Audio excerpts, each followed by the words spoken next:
أعوذ بالله من الشيطان الرجيم بسم الله الرحمن الرحيم الحمد لله وكفى ثم الصلاة والسلام على عباده الذين اصطفى وبعد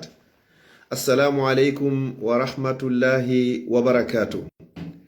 haray musidɓe julɓe tedduɓe teddirɓe l'islam ɓawon yettude o bajjo seniɗo wawɗo mo ronkata ɗum ko Allah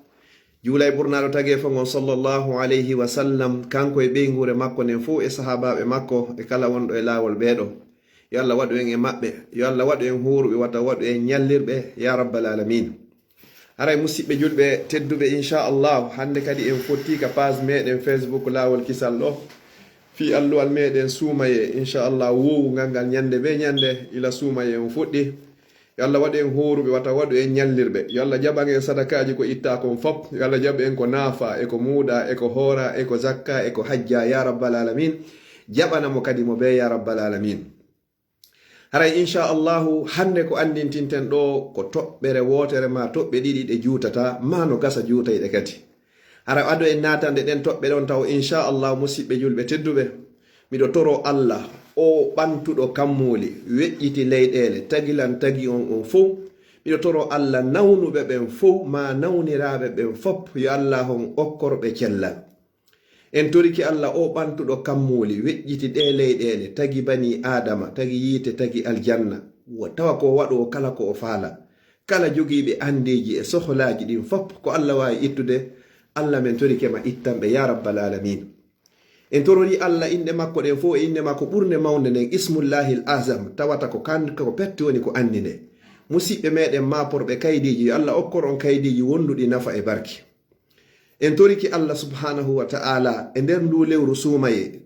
du'a kaka jaboto men torike onon ɓe wallitiɓe fino nde juulirde wawata timmirde mi toriki Allah ko onon andi ko fi hon ɗum woni ko waɗani kono mi toriki Allah fimo waɗirɗon fi muɗum on yo Allah yoɓu on ko ɓuri moƴƴude e joddi waɗani joddi kadi hara ko jannatul firdausil a'la mi toriki Allah subhanahu wa ta'ala du'a e nder lewru suumaye koko jaboto Allah men torike ma yaafo mawɓe amen faatiɓe ɓen fop e kala faatiɗo julɗo ya rabbal alamin Allah men torike ma min tororima inɗe maɗen fof e sifaji maɗin hiɗa yiɗi torede ko an inni yo men toroma a jaabinanay men Allah fewna men zurriyaji amen ɗin fewnana zurriya kala mo zurriya mum ɓoyli ya rabbal alamin musidɓe julɓe tedduɓe ɓawo o mo gaddima ɗo komi andintinta hoore am mi andintina on inchallahu e nder ɗi minitaji daɓɓi ɗo balɗe 10 sakkitoro ɗen e suumaye on ɗe naati hanki ñalaaɗi ɗe Allah tagi ɗin fop ñalormaji ɗin ko ɓuri moƴƴude ko ñalormaji ɗin 10 ka donkin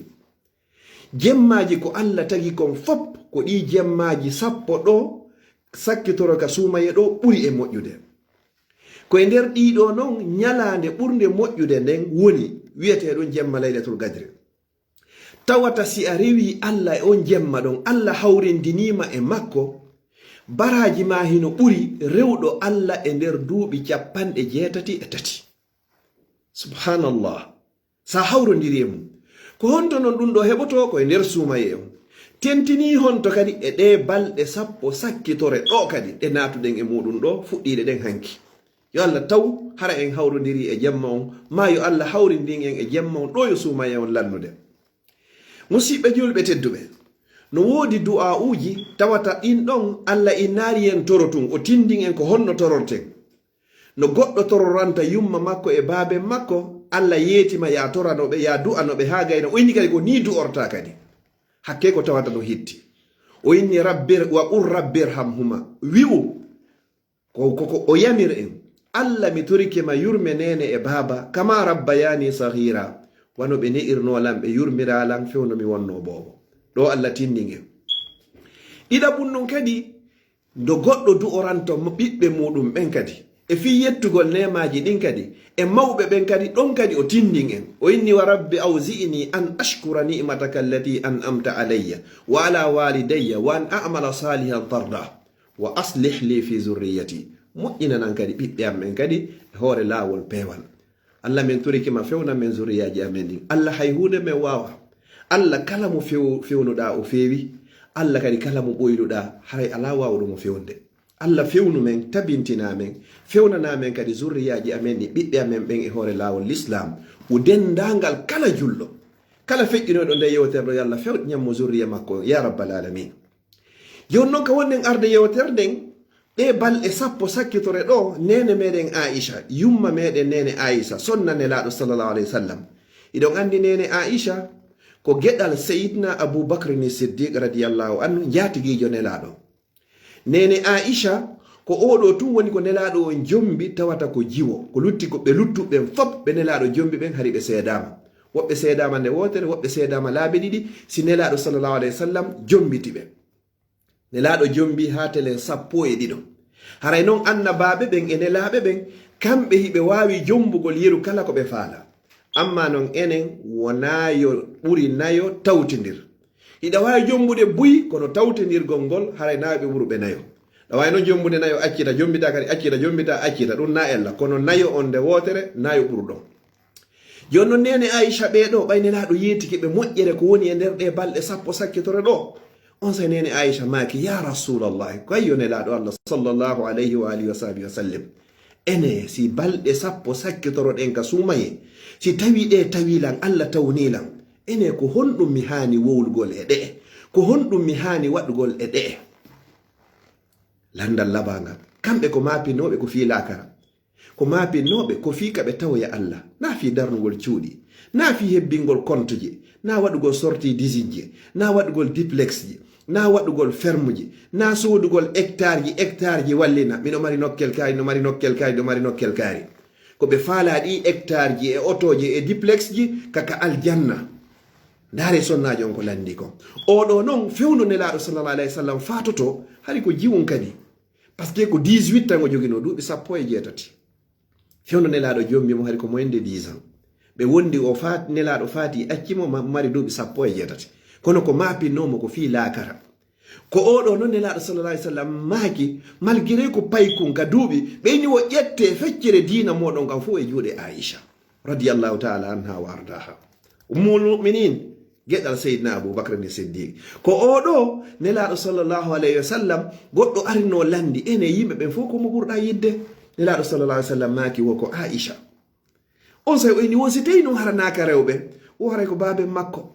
ɗum ko Seydina Aboubacre. nelaɗo no yiɗno Seydina Aboubacre ɓuri luttuɓeɓen fof haray noon si annabaɓeɓen fof eno laɓɓe kadi feƴƴi andi haray ko Aboubacre ɓura yiɗede kanko ɓuri moƴƴugol kadi yo Allah moɓidiro en enen e oɗo. joni noon nene Aisha landi nelaɗo sallallahu alayhi wa sallam si ɗe balɗe sappo sakkitore ɗo tawilan haray ko honɗum mi hani wowlugol haray ko honɗum mi hani waɗugol ko honɗum mi wawi gerdugol. nelaɗo sallallahu alayhi wa sallam kamɓe taho si balɗe sappo sakkitore ɗen ɗe naatino taw ko honɗum ɓe waɗayno ɓe haɓɓitotono ko wiyete toon saddal mi'zara ɓe ɓeyda haɓɓitade. haɓɓitagol ngol noon na yawgol ƴettigol sentirgol haɓɓa keeci ɗin ko ɗuytugol nafagol ɗuytugol ɗanagol ɗuyta ñaama yara ɗuyta programme fi wurnitugol ɗiɗo. musidɓe julɓe tedduɓe andite ñallal gootal jemma gooto si a hawrodiri e makko goɗɗo reway Allah e nder duuɓi 83 si wa haraɗa ɓuri mo kadi. modi musidɓe si ɗum ɗo hewti goɗɗo no hani tinnade wakkilo ɓay ko feƴƴata hande taw ɗo woni taw hande ko 21 suumaye taw on andi en feƴƴini jemma gooto ko luttirɗen ɗo ko jemmaji 9 hande haray lanni ko jelo hoori duno ɗen rowani tawata e wawade hooridugol hikka ko jelo kadi hoorideten hikka tawata e wawata hooridoyde kadi ko arata ɗum ko pellet ko la shakka. joni noon ɓeyɓe landike nelaɗo sallallahu alayhi wa sallam maaki ɓe innaari si ɗeɗo naati ɓe ittu sadaka no moƴƴi noon ɓe innaari ɗuɗɗin joolugol hino moƴƴi noon ɓe innaari janto inde Allah ɗum kam no moƴƴigol waɗugol e maɓɓe ittugol sadaka jangugol Qur'an piiji buy moƴƴereji watte ɗin. kono ko honno nelaɗo sallallahu alayhi wa sallam tindino nene Aisha ɓe inni wosi ɗe balɗe sappo sakkitore ɗo ɗe naati wo ko ya wi'u allahumma innaka afuwun tuhibbul afwa fa'fu anni. mi fillito allahumma innaka afuwun tuhibbul afwa fa'fu anni. Allah ya an Allah innaka no an afuwun ko a yaafotoɗo tuhibbul afwa hiɗa yiɗi kadi yaafagol fa'fu anni mi turike ma yaafola. o du'a ɗo foppunatoriɗo allahumma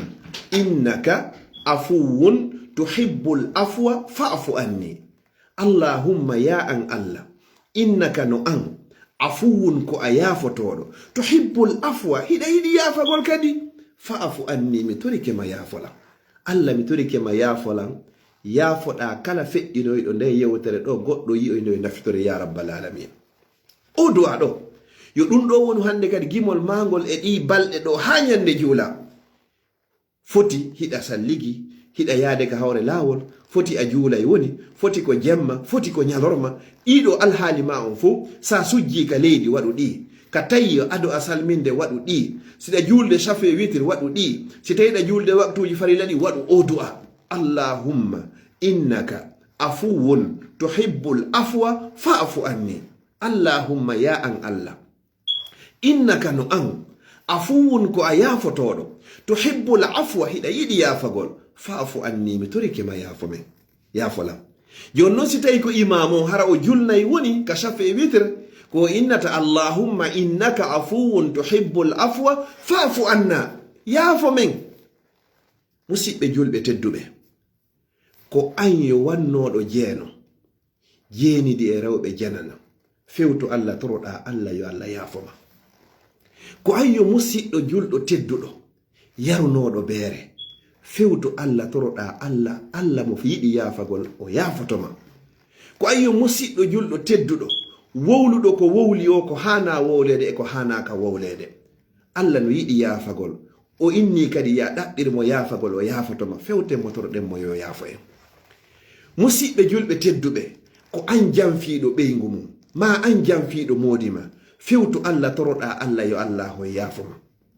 ko an immiɗo wuuroyi leyɗe ka wuriri wo wowli ko wowli wo fewto allah toroɗa allah yo allah ho yafoma allah ko yafotoɗo o yafoto si tawi wona haqqe goɗɗo musidɓe julɓe tedduɓe waɗunoɓe kala boneji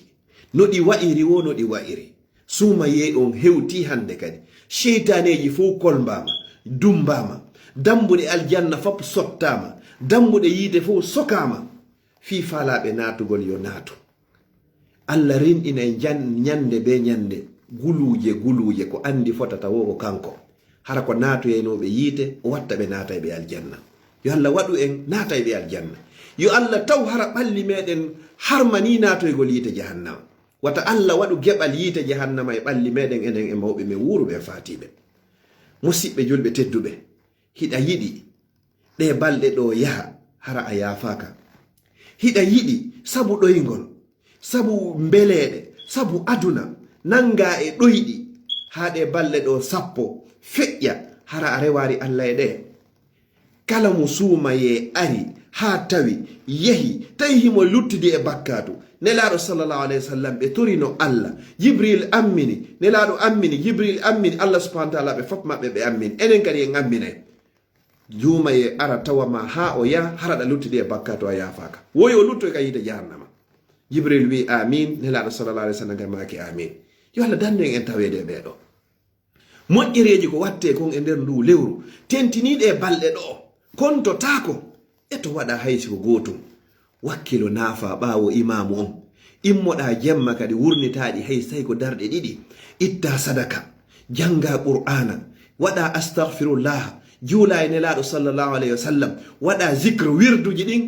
jantoɗa inde allah huntina horuɓe ñammina weelaɓe walla miskin dankoɗa alyatima dankoɗa sonnaɓe ɓe moodi mum maayi tawata ala ko kipa holtin holuɓe ñammin weelaɓe surru wirtotoɓe ɗiɗo fof ko moƴƴereji tawata si a waɗiɗi allah yafotoma allahumma innaka afuwun tuhibbul afwa fa'fu anni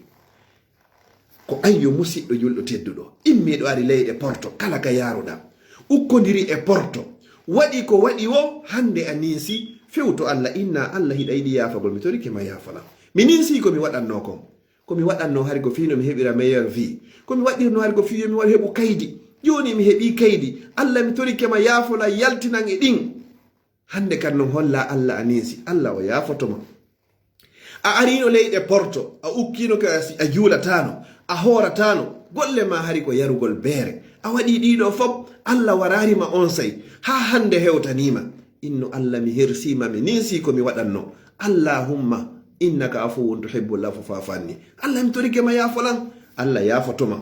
Allah wa awa meɗen laysa ka mislihi shay sifa Allah a bonnay mo duuɓi